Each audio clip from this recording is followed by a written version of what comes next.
There's so much running through your mind right before the start of an ultra marathon. Like, did I pack everything? Did I eat enough? Did I even sleep last night? I think it's the most thrilling, but at the same time scariest moments of the entire event.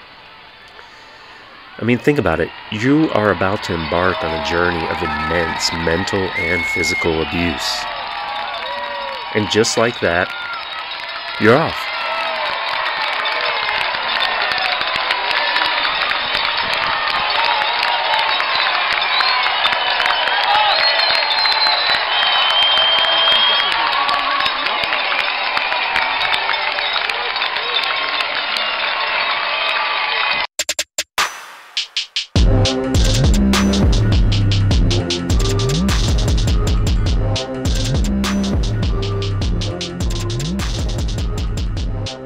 I'm usually not thinking about my stride, form, or any other bodily functions which keep my feet moving.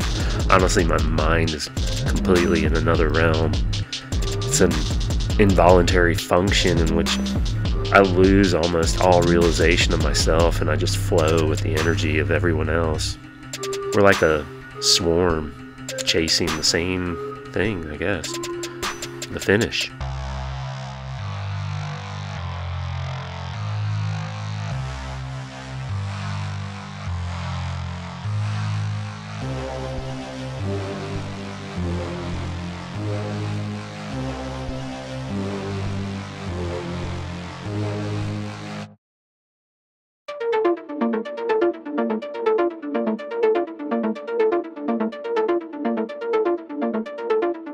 It all started with track, then cross country, road races, marathons, and then I found ultra marathons. Actually, ultra trails specifically. I've been blown away by some of the experiences I obtained from my running history, but by far the most moving moments have come from ultra running. There's an escalated amount of training which is necessary mentally and physically to even have a successful race. It's not something that comes at all easy. Not for you, not for your family, friends, even work. You're committing a huge portion of your entire existence to a few pairs of running shoes and a lot of sweat. And for what? Another great question which repeatedly runs through my mind, and my wife's mind, of course. I'm pretty sure she asked me or asked that question more than I did. You know what? The answer changes every time, of course.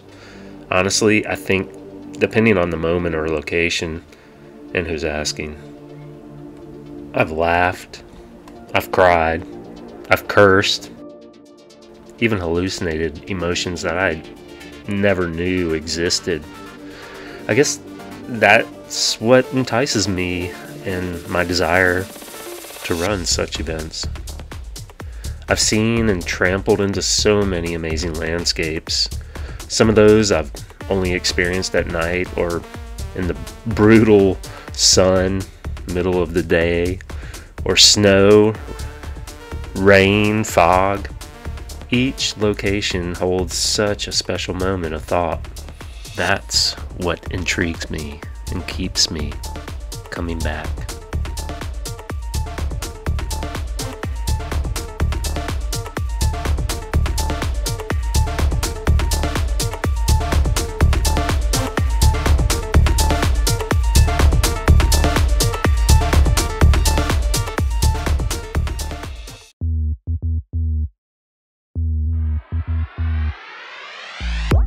Introducing an experience into the world of art. Let's take a trip into the mind.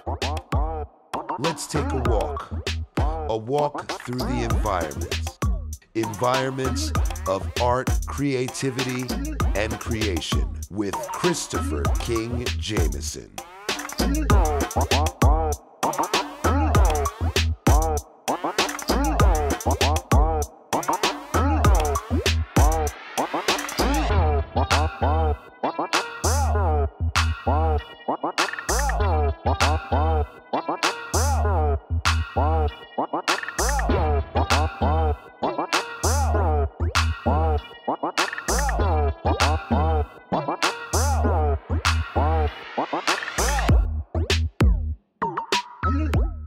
Hey, honey, can you pick the next coordinates for me, please?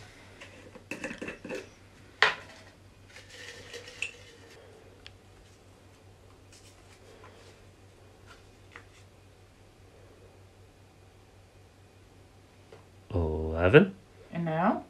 I need a letter.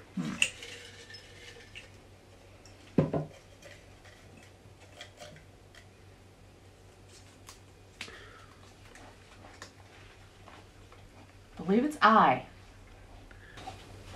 I11.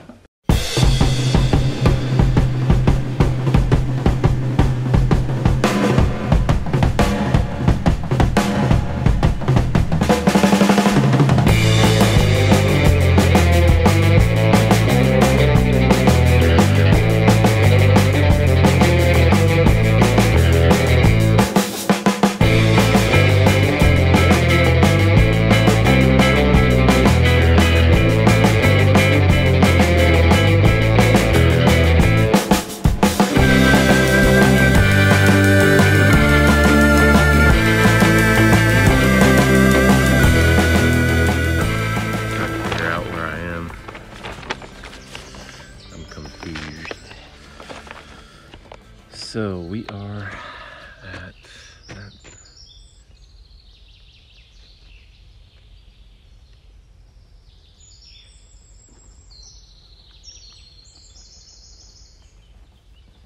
Trail.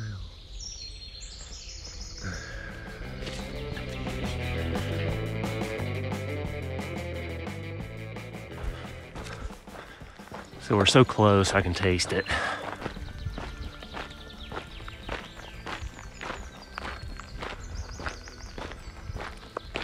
I'm just gonna follow Rocky on this one and trust his intuition.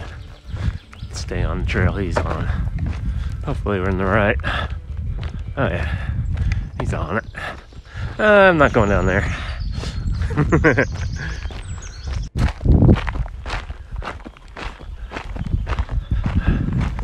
It's hot. I'm in the zone. I11. And I just got to find a place to set up, hopefully in the shade.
So I finished the one drawing, I guess. I haven't used I can't say that, I use markers all the time, but to do landscape, that was kind of interesting. Using Sharpies and color, I like it. It's definitely nothing special, but yeah, it was a drawing. Well, it's just gonna be one today, and I hope that I get home safely without losing a dog. Okay, that was where we were drawing, down about around that corner.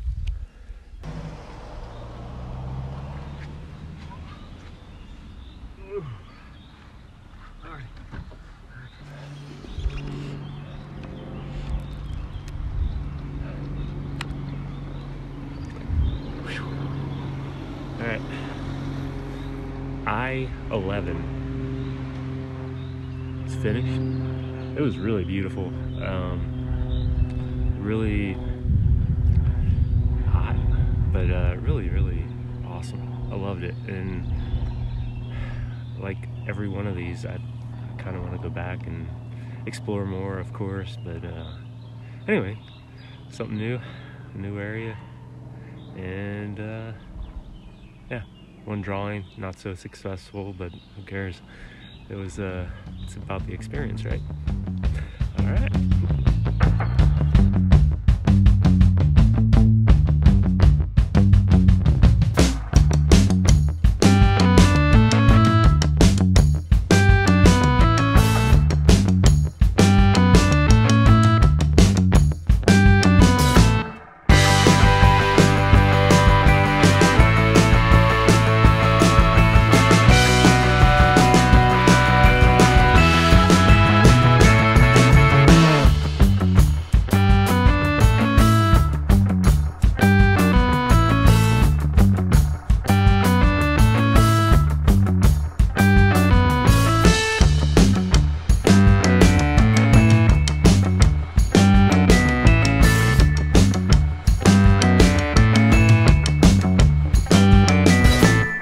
Papa!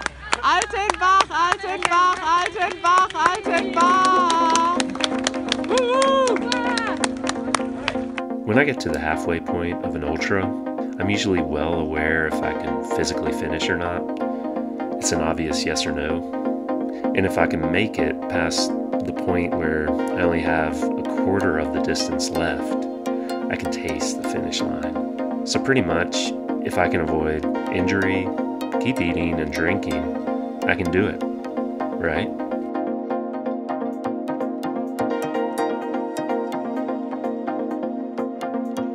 Well, the next challenge comes in forms of mental obstacles. A lot of people refer to it as the wall, a form of mental deterioration that can make or break your entire year of hard work and preparation, ultimately letting some weird negative thing eat away at your inner soul, finishing your race short.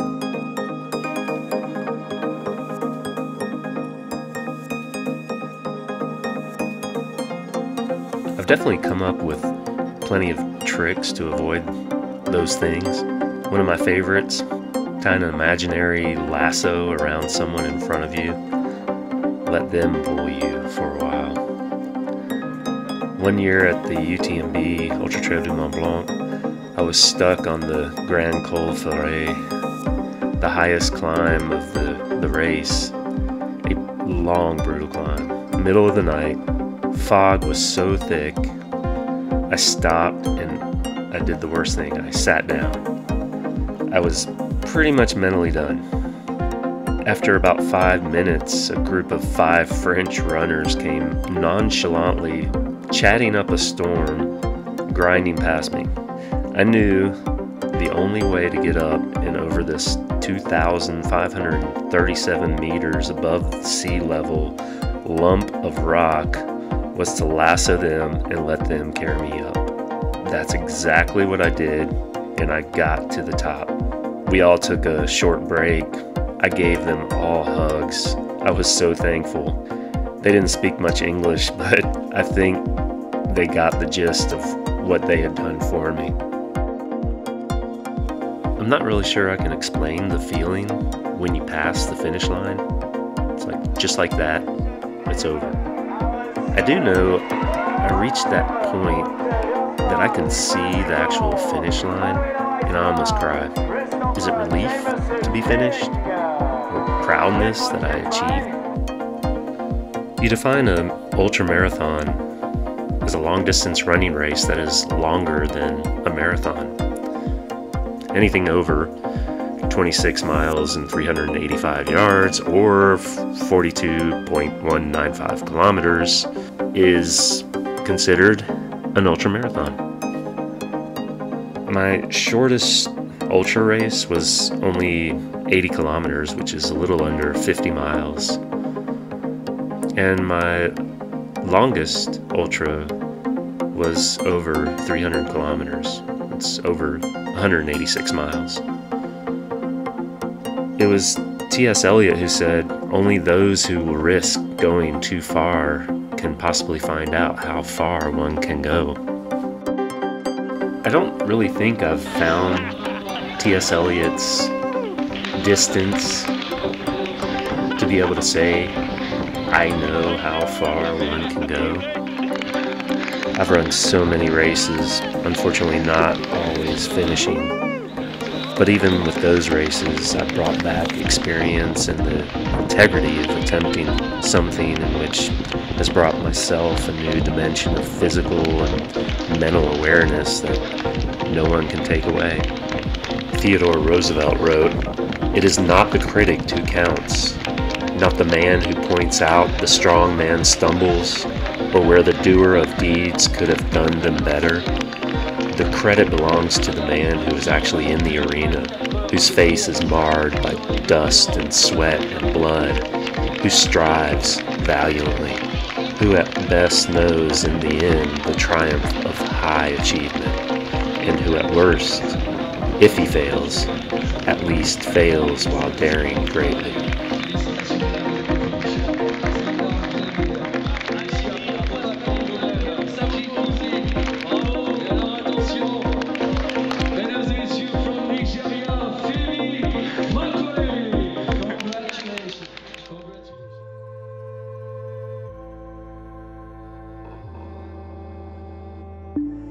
Not only the amazing support, camaraderie, and organizational care, it's a family, a home. The runners, the supporters, the family which endured every stinking day with you. Think about the adventure, unforgettable weather, landscapes, my God. A good friend of mine always says, "Think scenic." Ain't that the truth? Oh, and let's not forget pain. What an inspiration.